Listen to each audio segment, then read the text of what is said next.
You're listening to the Art of Citizenry podcast. I'm your host, Manpreet Kaur Kalra. This community-supported show is dedicated to reframing the issues of our time and imagining a more equitable, restorative future.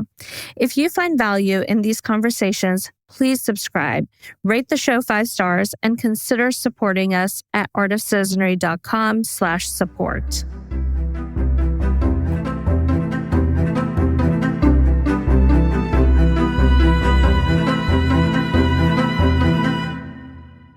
October marks both Fair Trade Month and National Co-op Month, a fitting backdrop for this conversation. Modern capitalism continues to run on exploitative trade practices rooted in colonial legacies, where profit is prioritized over people. Ethical supply chains that center fairness and sustainability remain the exception, not the rule, largely because the system itself is not designed to support equitable trade. In this episode, we're confronting the realities those supply chains face today, the strain of trade wars and tariffs layered on top of climate pressures, volatile commodity markets, and the structural inequalities baked into global trade. From a 39% tariff on Switzerland to a 50% tariff on Brazil and India, industries ranging from chocolate and coffee to fashion are under immense strain. These tariffs are often marketed as tools to bring manufacturing back to the U.S. or to pressure other countries into compliance with American foreign policy. But in reality, the ones most affected aren't governments. They're people, small business owners, and consumers. The current U.S. administration's economic strategy hinges on tariffs. Small businesses have told courts they're shouldering the greatest harm, facing steep import taxes that shift constantly. Now, the U.S. Supreme Court has agreed to fast-track a case challenging the legality of these tariffs.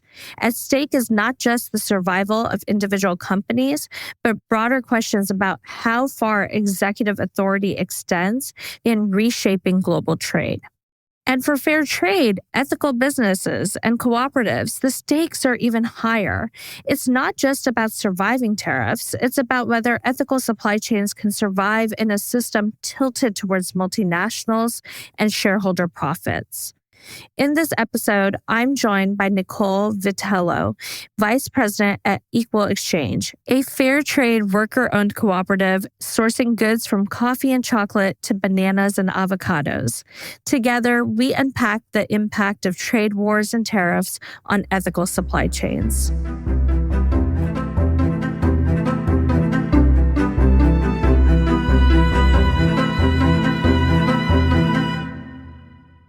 I've been at Equal Exchange for about over 15 years, and I had my own organic farm business before I came to Equal Exchange. So I feel like I have some insight into some of the farming challenges as well as international trade and business, and that is what brought me to Equal Exchange.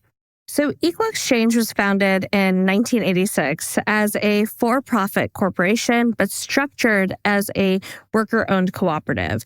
From the start, the mission was to trade directly and fairly with small farmer groups, bringing in products like coffee, tea, cocoa that aren't grown in the U.S. Equal Exchange is one of the first companies to import fair trade products domestically into the United States. Equal Exchange sources from farms around the world. And I'll admit, I first learned about Equal Exchange through coffee, but the reality is you've been pioneering fair trade across a wide range of goods, many of them crops with deep histories of colonial exploitation. So can you start by sharing what it really means to be a fair trade business and what makes Equal Exchange's model so unique? So the idea of fair trade is setting sort of a minimum price with producers. There's a social premium associated with fair trade that can be democratically spent by producer groups. But one of the best things about fair trade is it sort of levels the playing field. Like everyone that is associated is operating under the same standards, the same pricing, which varies by country and commodity, and also around the premium. It's third-party verified, and there's an international system associated with this. Many of the commodities that we consume daily are produced by small farmers globally. And I think a lot of people don't know that. And so how we organize around purchasing from small farmers is really indicative of the world that we're trying to live in. Do we want a world where small farmers are forced off their land or become employees on the land that they owned that is now dominated by larger players with deeper pockets that are all about consolidating profit without thought towards social issues as well as environmental issues? So that's a lot for a fair trade system to be taking on. You're taking on democracy, you're taking on trade, you're taking on economics, you're taking on multiple commodities, and you're taking on really the global capitalist system that, as you mentioned, started with colonialism and is sort of a few shades away from that. Globalization is very much just colonialism, but repackaged. And that's what, in my mind, makes fair trade an interesting model. It's an attempt to rethink the system at its core. But even in the best of times, building ethical supply chains is hard.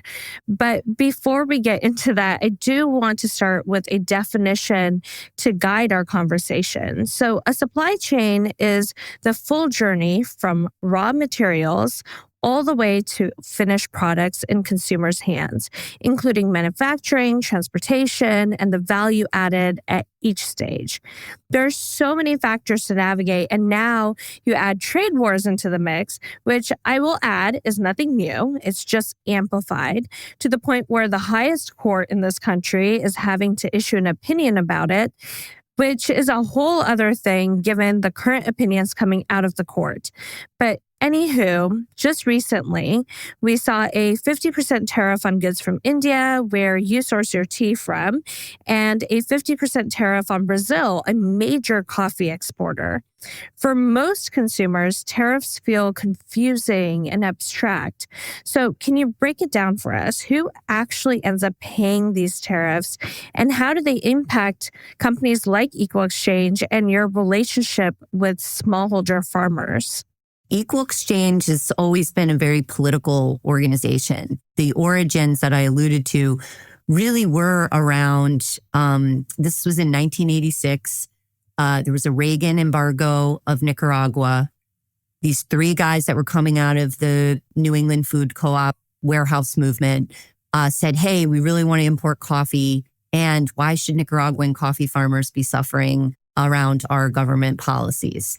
So it really was a political act from the beginning. It was not set up to be like a really great specialty coffee company with a mission. It was more this, how can we shed some light on what's happening politically and what are the actions of our government? And this is 40 years ago.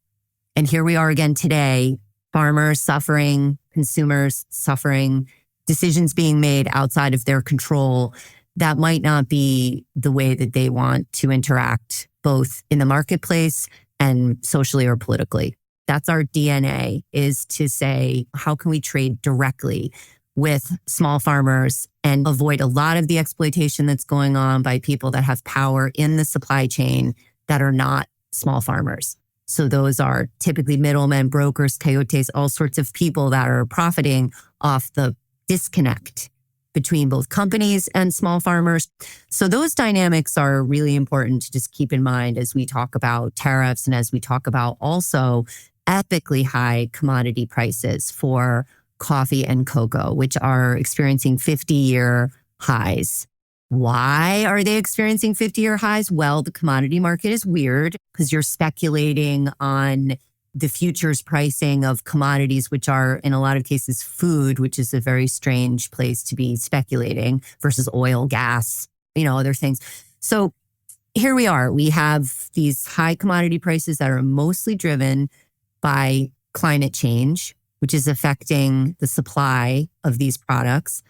Continual low prices for many years is also exacerbating this because farmers do not have enough income to be investing in their farms. They're also under a lot of pressure from the north around certifications, food safety, all these ethical certifications that cost them money and time and energy, which we should all bear in mind as we start adding on labels to labels to labels. And also just the economic uncertainty of capital. One thing that I found very interesting is that coffee is traded like oil or wheat. It's a global commodity. Its benchmark price, known as the C market, is set on an intercontinental exchange in New York. But here's the twist. That price isn't about bags of beans sitting in warehouses right now. It's a futures price, with traders betting on what coffee will cost months from now. Think of it like gambling on the weather in Brazil, harvests in Vietnam, politics, and even currency swings. That number moves with supply and demand, production costs, and speculation. And on top of all of that, quality, origin, and whether it's Arabica or Robusta all create price differences. But here's the catch. This Wall Street price rarely matches the reality on the ground. It doesn't reflect rising farm expenses, the toll of climate change, or the income farmers need to survive.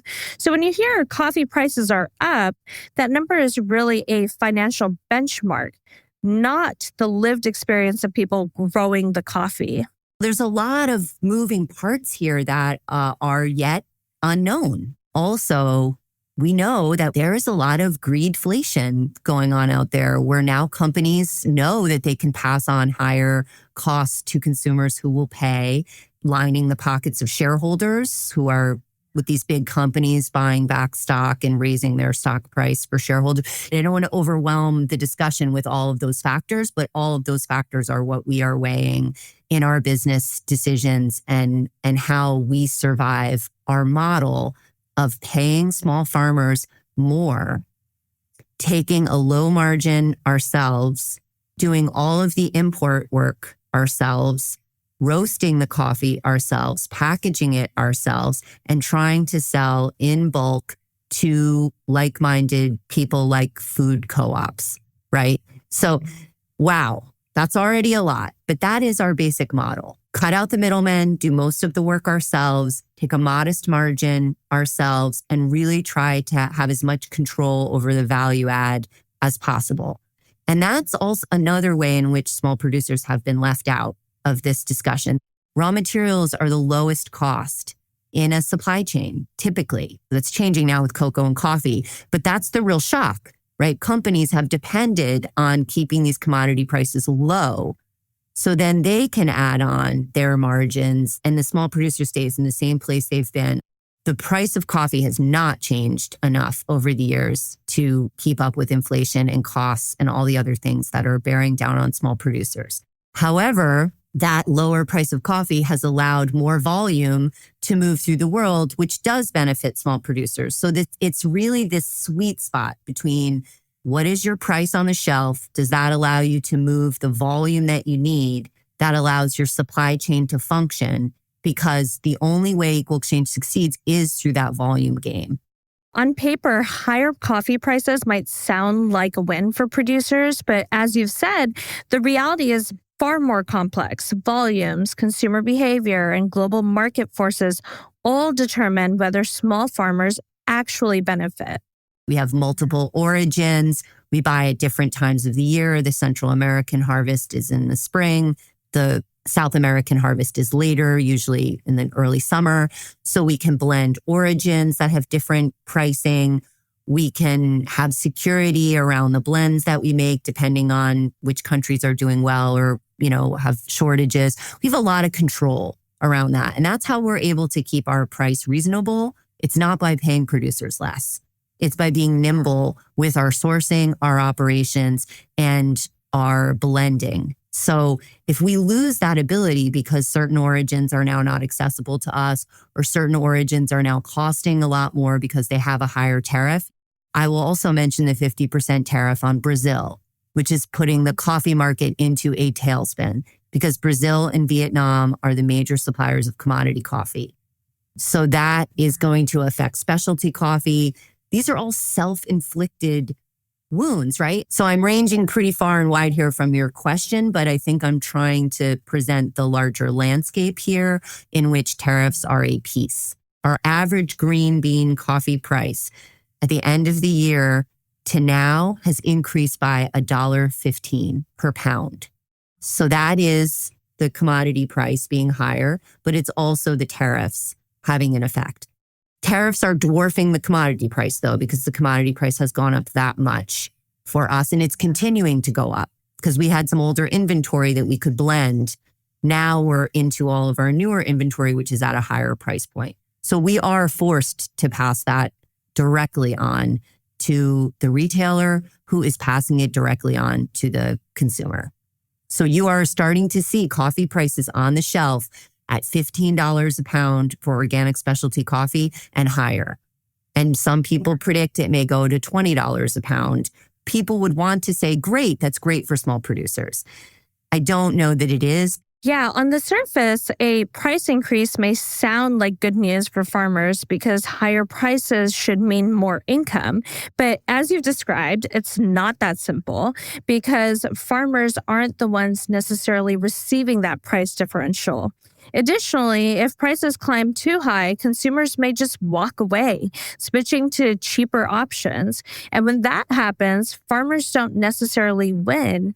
They lose the volume they need to stay afloat. So, just to level set for a moment to make sure everyone understands how tariffs work, tariffs aren't something consumers pay directly at the register. It's the businesses importing the goods that pay those costs. And then it's up to them to figure out how to cover that hit, whether it's by raising prices, cutting costs, or trying to absorb it. That's where you start to see these ripple effects. And with commodities, it's almost a double whammy. You've got volatile commodity prices and tariffs stacked on top. Somewhere in the equation, something's got to give. And when you're committed to an ethical supply chain, making sure everyone is paid fairly, the margins you're working with are already razor thin. So there's not a lot of wiggle room. If tariffs or commodity prices spike, the challenge becomes where do you absorb those costs while still keeping your model sustainable? Am I following that correctly? You are following that perfectly. And so the challenges become, back to how much control do you have over the product you're importing? Are you importing a raw material, which we are doing in coffee? We're importing green coffee beans, which is, our biggest opportunity to create margin for equal exchange. We're changing the product into a roasted coffee bean and we're packaging it. And then let's talk about chocolate bars. We do not produce our own chocolate bars. They're produced by a family company in Switzerland. Switzerland has a 39% tariff right now. So people are like, well, just switch your supply chain, right? Just start producing bars in the US, which is the argument, right, around tariffs from the administration. Well, we want to promote manufacturing in the US. But therein lies the rub, right? Okay, well, now these companies are forced to do more with less. And now you want these companies to invest in manufacturing in the US when they're looking at lower margins already. I mean, we have to live now. Like any manufacturing that's going to change is years and years and years away. Let's be realistic, right? Even the companies that were investing in factories and production in the US are now really reconsidering that. They're like, do we have the capital to do that if we have to go pay it all over here with the completely unexpected and self-imposed tax? I don't know. Are the corporate taxes that are rolled into this enough to make up for that for some companies? Maybe, but that's a calculus no one's really been able to make yet. So let's return to the chocolate bar. So we have a wonderful partner in Switzerland. We've known them for many, many, many years. And we have an arrangement where we can source from the small producers we want. And we can pool that sourcing with companies like our sister company in Canada, La Siembra, who produces Camino chocolate bars and has been doing this alongside us for, decades. So we're able to pool some of our resources. That's another part of fair trade, is it's a community. So you should be able to have other suppliers that you can match together ethically. And it's otherwise the capitalist rules, we're all competing for the same producers. The fair trade idea is like we're a community, and together we don't want to be the biggest customer of any producer. That's not security for them. We want them to have a wide range of customers, just like we need a wide range of origins so that we can all be nimble with these challenges. And without that type of economic security by variability, it doesn't work. Without economic stability, the system just doesn't work. And right now, that stability is being challenged. Global trade has always had this push and pull. In some industries like textiles, it drives production to the lowest common denominator for labor. But in others like coffee, the very best origins can command higher prices because there's a specialty market willing to pay for quality. Those are the two extremes we're navigating. Now, take chocolate. On top of today's record high cocoa prices, you've got the issue of value add.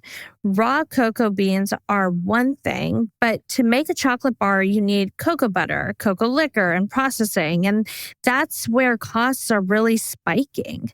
The 39% tariff on Switzerland is wreaking havoc on chocolate supply chains. Most of the processing of raw cocoa beans still happens in Europe, especially in places like Holland and Switzerland, a direct legacy of colonial history where raw materials were extracted from the global south and the value add or the real profits stayed in Europe. Shifting that value add work back to countries of origin could really move the needle for producers, but it's not that simple. It requires massive investment, infrastructure, and long-term security. And in today's climate of economic uncertainty, that transition is harder than ever to achieve. I don't want to overwhelm the listener with all the complexities, but just to break it down, there's raw materials that you're buying like bananas. A banana is a banana, right? We're buying it, we're importing it, we're ripening it, we're selling it. A chocolate bar is a value added product that has multiple components and is going to cost more when it gets to us and we have less control over that price. So all these things are hitting us in different ways. Differing tariffs on coffee producing countries, differing tariffs on banana producing countries, which are our raw materials, and then these high tariffs on places that are doing some of the manufacturing. And how we put all of that together, there is a reason Equal Exchange is diversified the way that we are. Some of it was around the producers that we get an opportunity to work with in these, but some of it is also these various commodities and how can we just continue to be nimble and diversified and also make change and have a positive effect in some of these places that these products are being produced. Yeah, and I think what's interesting is the difference between something like bananas and coffee. With coffee, when you knew tariffs were coming, you had the option to buy ahead and store the beans. With bananas, that's just not possible. They spoil. And that really highlights how the impact of tariffs isn't uniform. Industry to industry and even crop to crop, the effects are felt differently. The risks and pressures depend heavily on what's being sourced. That's why looking at all three of them is really interesting, right? Coffee, cocoa, bananas. They're all commodities. However, they're all radically different supply chains. So fresh bananas are a very challenging product. And that is why the margin is so low. This was set by the big multinationals, back in the day, Dole and Chiquita. They're trying to say, hey, how can we import full container loads of this fresh commodity and have it sell really fast, right? Well, it's got to be cheaper than a local apple. Yikes, it's coming from Ecuador or Guatemala or Honduras. How is that going to be less expensive than a local apple? Well, they figured it out, right? Controlling land, controlling taxes, vertically integrating your means of production with your boats, with your ports, with your non-union labor. So all of those things are a way to make a fresh commodity cheaper and controllable. And at the end of the day, for us as the importer, we do make a very low margin on bananas, say 10%, right? And the whole goal is just to keep them moving, move in volume, and not have any problems, right? Because you can lose, just like farming, you can lose all of your profit with losses, perishable losses, climate losses, shipping losses. It's very tenuous. So you just keep it moving, but now you have a 10%, now 15% tariff on Ecuador. What do? Right? Well, you have no choice. You have to pass that full tariff on to customers. Retailers are already sensitive around their price of bananas because there is a questionable perception that when you walk into a store, the bananas are front and center, right? And they're cheap. And that price is dictating how expensive everything in the store is. So it's a loss leader, they call it. So the store loses money on their bananas, but they make their money on the box of cereal that is $7. So when you start messing with their loss leader, they get very sensitive, right? So they do not want to take a price increase on bananas. They want to do everything they can to lower the price on bananas. It has literally not changed in, decades. Because bananas are such a staple, people often use their price as a marker, almost like a signal for whether a grocery store aligns with their budget or spending comfort. Exactly. Yet it's an agricultural product produced in countries that are far away from us, that are produced under very, very toxic terms. Bananas are the second most toxic agricultural product after cotton. If those were grown in the United States, they would be banned. Aerial spraying of toxic chemicals, massive environmental degradation and pollution, abject poverty of people living close to these plantations. It's a terrible industry and it has not improved in the many, many years. And yet we still keep thinking, oh, look, this healthy, happy, yellow fruit for American consumers is far from that for many people living in banana producing regions. So we have got to challenge the price of bananas. The price of bananas needs to increase. Sorry, it's needed to increase for a super long time. The price of coffee needs to increase. Sorry, that has also needed to increase for a long time. What we have in our control is what producers are paid versus what the market will bear and that margin in between.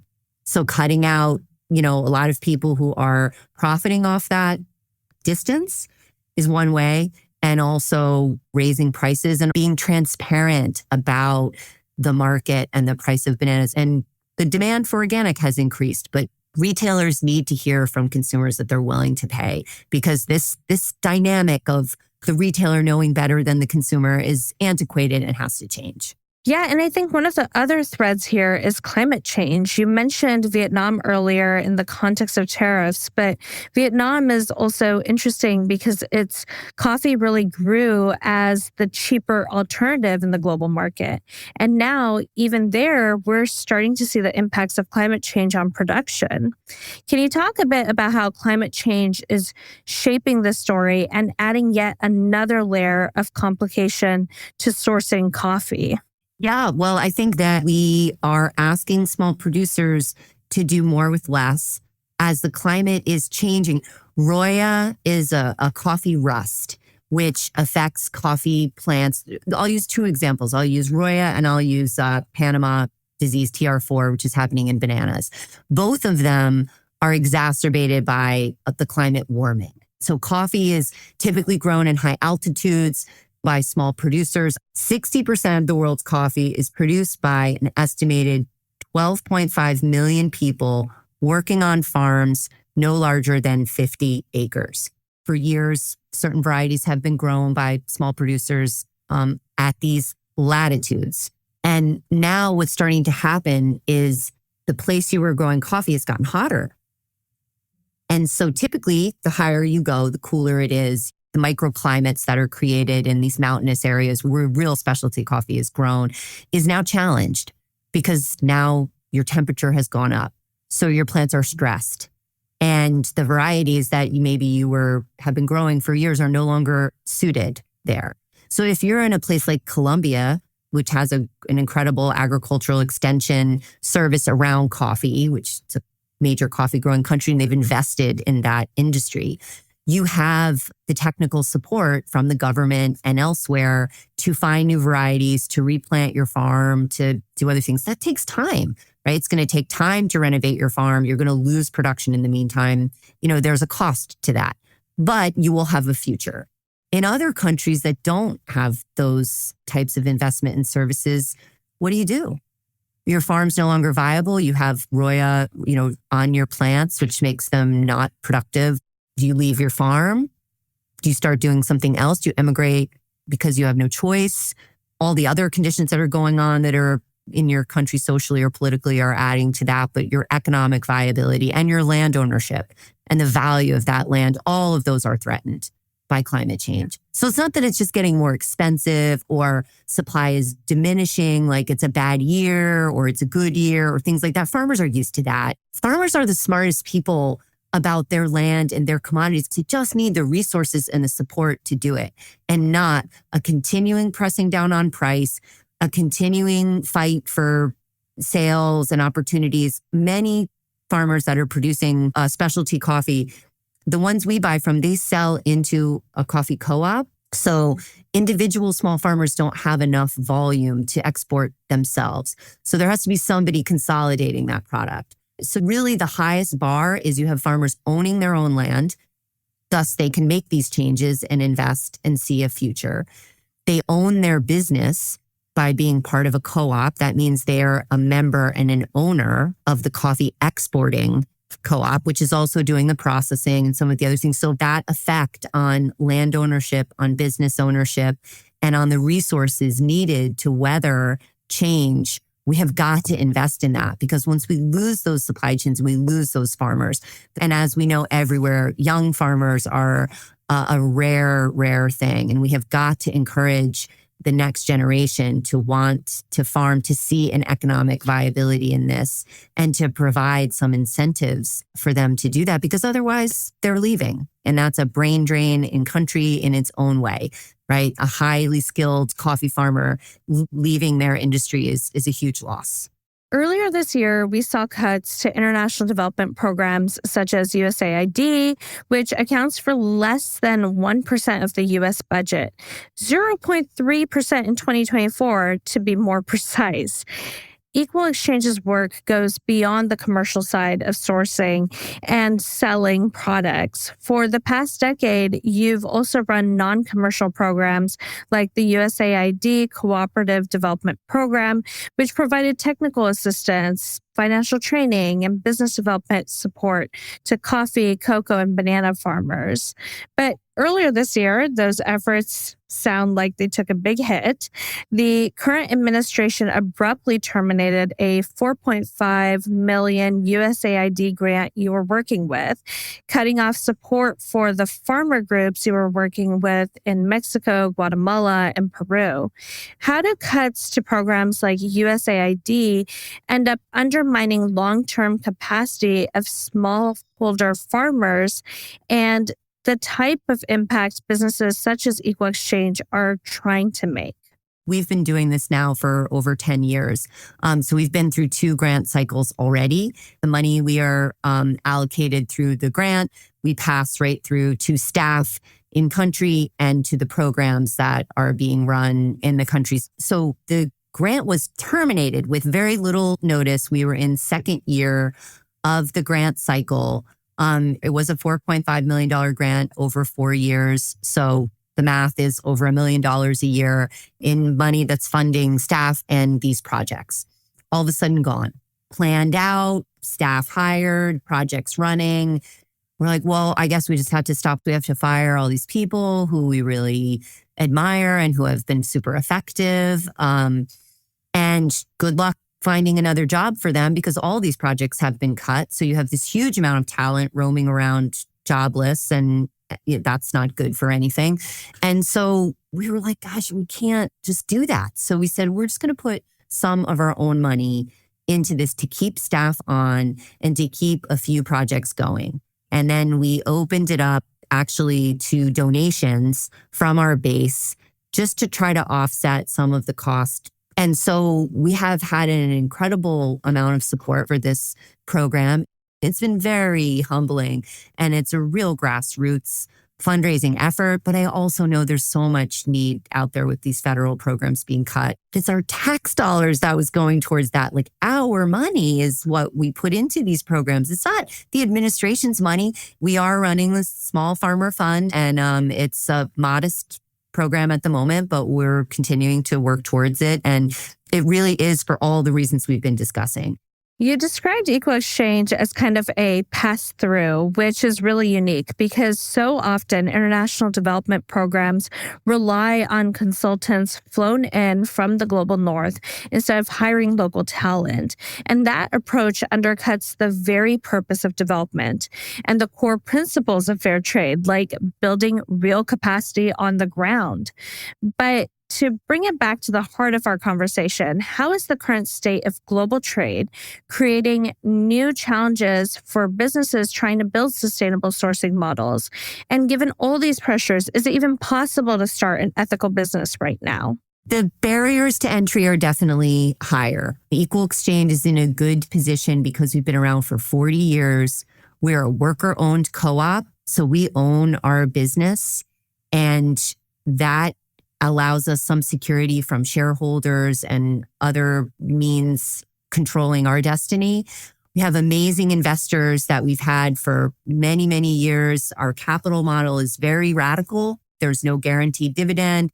There's no capital gains because we're not selling Equal Exchange for a profit. It's basically like a very slow money concept. We're giving a return over the years and it's relatively secure in terms of our history and our buying power. But our capital stack right now, based on our patient investors, allows us to have the security to weather higher commodity prices and tariffs. So we're in a good position because that's our model, right? Our model is based on modest profits, giving back to producers, charitable contributions into the community that sustains us, and a co-op to co-op supply chain. We buy from producer co-ops, we are a co-op, and we sell to consumer co-ops. Who I am really worried about are other smaller coffee companies, ethical buyers that are maybe buying from third parties. The price of the Brazilian coffee alone may crush a whole bunch of importers or mom and pop coffee companies that have been around for a long time. We cannot afford to lose more small independent businesses anywhere in this country. We have a huge, wave of boomers retiring from their businesses and maybe not a great model of people taking them over, right? So cooperative business models become more important than ever. Employee ownership and control has become more important than ever as a way to capitalize a transitional business. We have got to support our independent businesses here and in other countries, and that includes small farmers.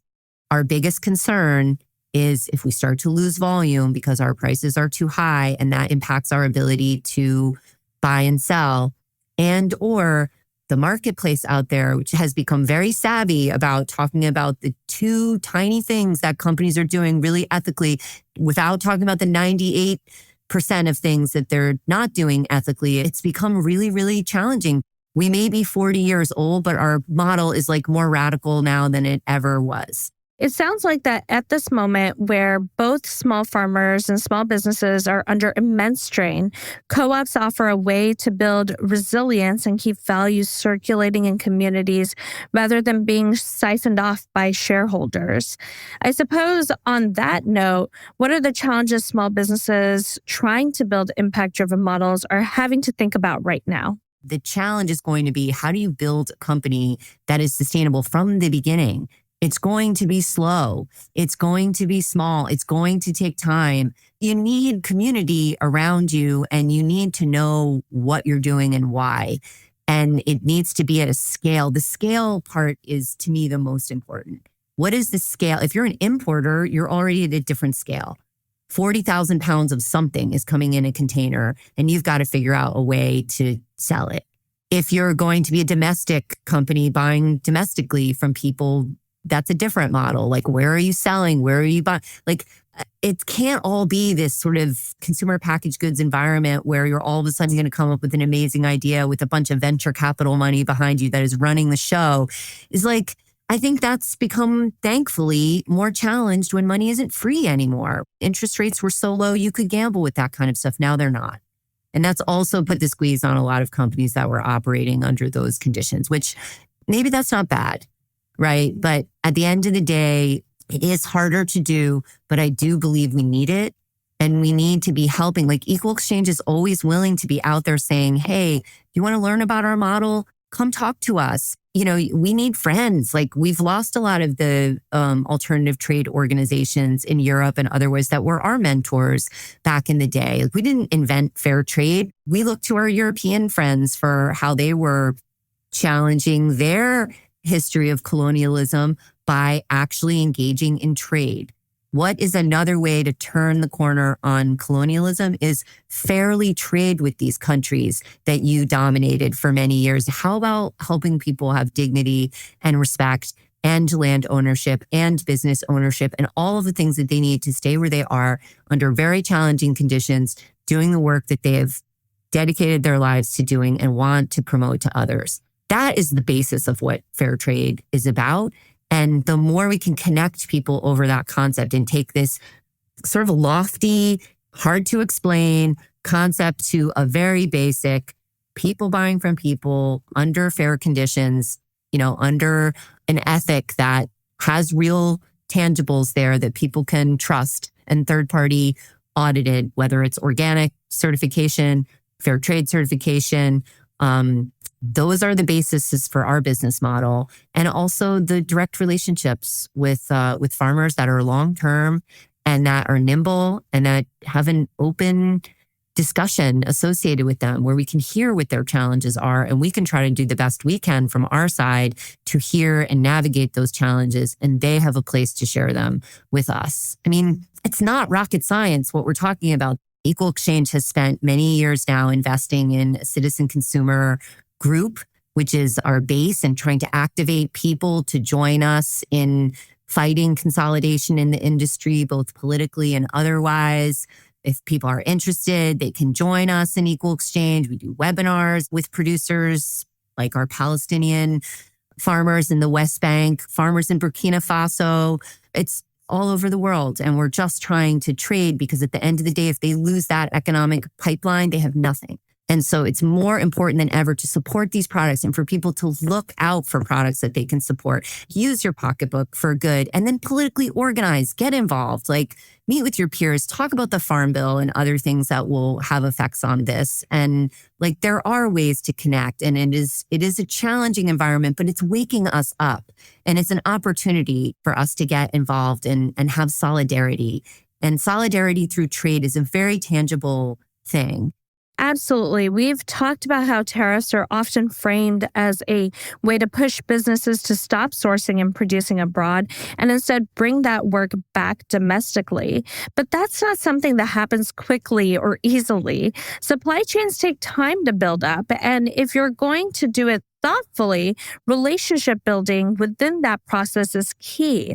So from your vantage point, who actually benefits from these self-imposed taxes? It's interesting. Some of the products we buy are domestic. We have an almond program in California with family farmers. And so I've been trying to think about, like, how are they doing? Well, California almond industry already dominated. And in fact, they need to export. So as long as we're gambling on the fact that we can continue to export the amount that we've been exporting, and these countries that we are now putting a tariff on importing are going to just feel fine that there needs to be no reciprocal tariff. I think that's kind of the landscape that's been playing out, right? Some European countries where the European Union was pondering reciprocal tariffs. And I think at this point is like, can we afford to do that or not? So how does this play out, right? At the end of the day, if we reduce our ability to trade with our friends and our allies, it seems so short-sighted. Europe and Canada are two of our best trading partners.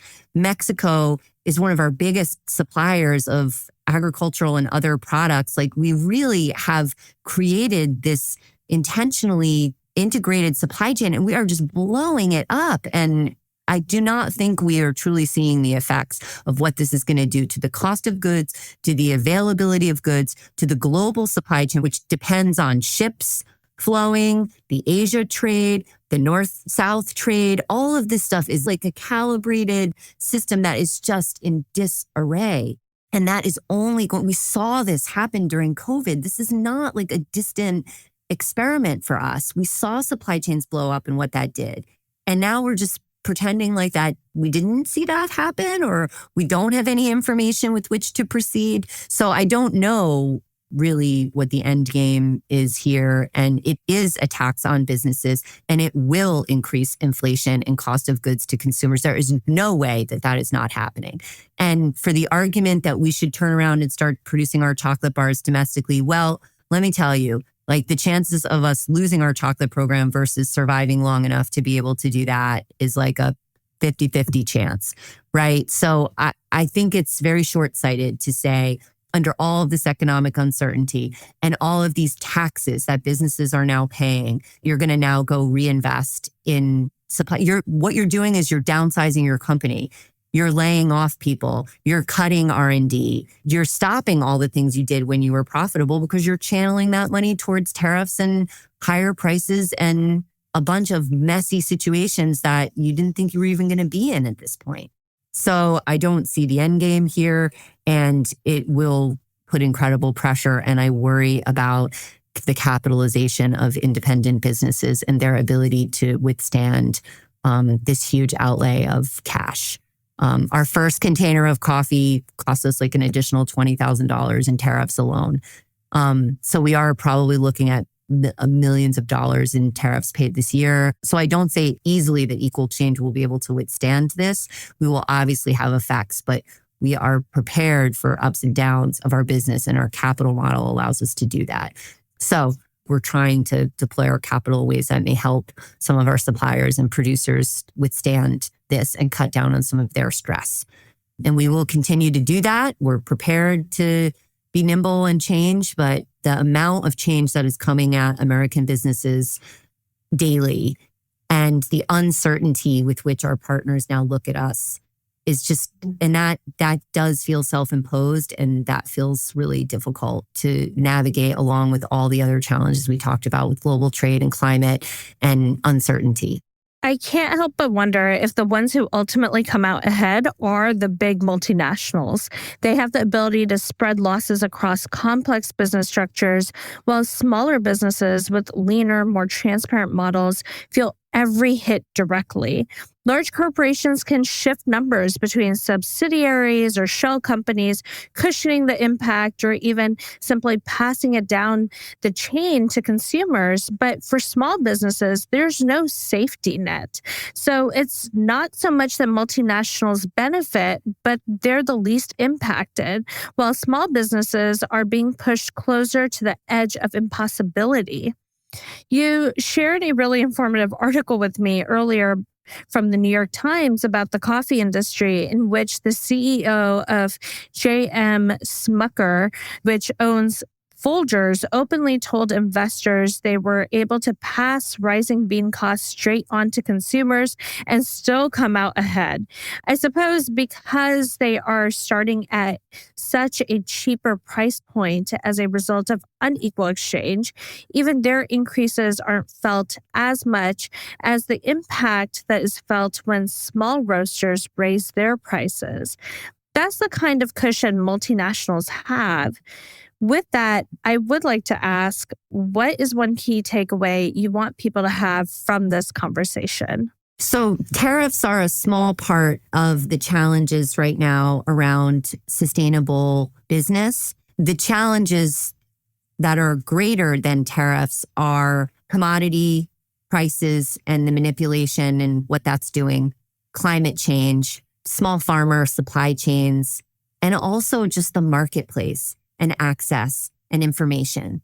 Right? There used to be a way we could reach people with these messages, and it's become a very murky marketplace where the grocery industry is a big money business. So tariffs are a tax on business, but ethical business in and of itself is taxed just by trying to represent paying farmers more and operating in a modest way in the marketplace. And that takes a whole model from workers to investors to supply chains to retailers. And everybody needs to be engaged in that ethical supply chain. You can't just have the supplier be ethical and the retailer be not ethical. So we have to build the ethical supply chain from small farmer all the way to end consumer. We're looking to partner with the people along the way, independent businesses, family farmers, independent truckers and suppliers, like all the things that we operate in to produce a bag of coffee. We want all of that to have the ethics that we have. And so how do we build that out? And that's where the hope is.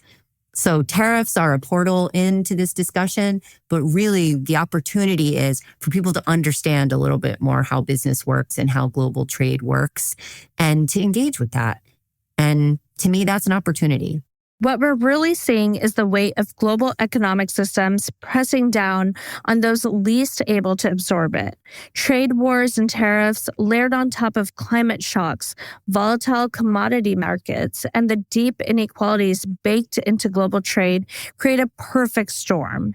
And while these policies are framed as levers of power between governments, their real impact is felt by small farmers, ethical businesses, and everyday consumers whose shoulder costs they didn't create. Equal Exchange's model reminds us that even in the face of deep challenges, alternatives do exist. Models rooted in cooperation, fairness, and long-term relationships rather than extraction and short-term gain. Conversations like these offer us a chance to reflect on that bigger picture. The choices we make as consumers, the businesses we uplift, and the political frameworks we challenge.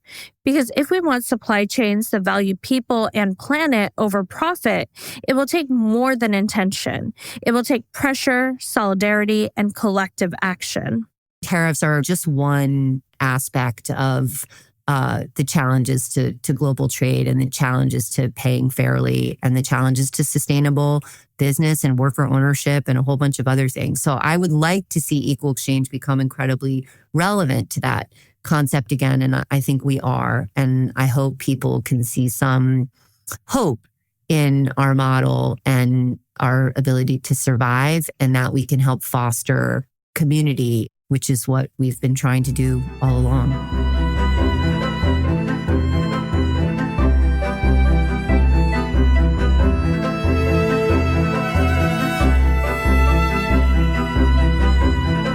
Thank you to Nicole Vitello from Equal Exchange for joining me in conversation as we unpack what the current economic climate means for ethical businesses.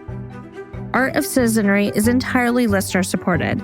I truly hope you consider contributing to it by visiting artofcitizenry.com/support. Please remember to subscribe wherever you listen to podcasts and give it 5 stars.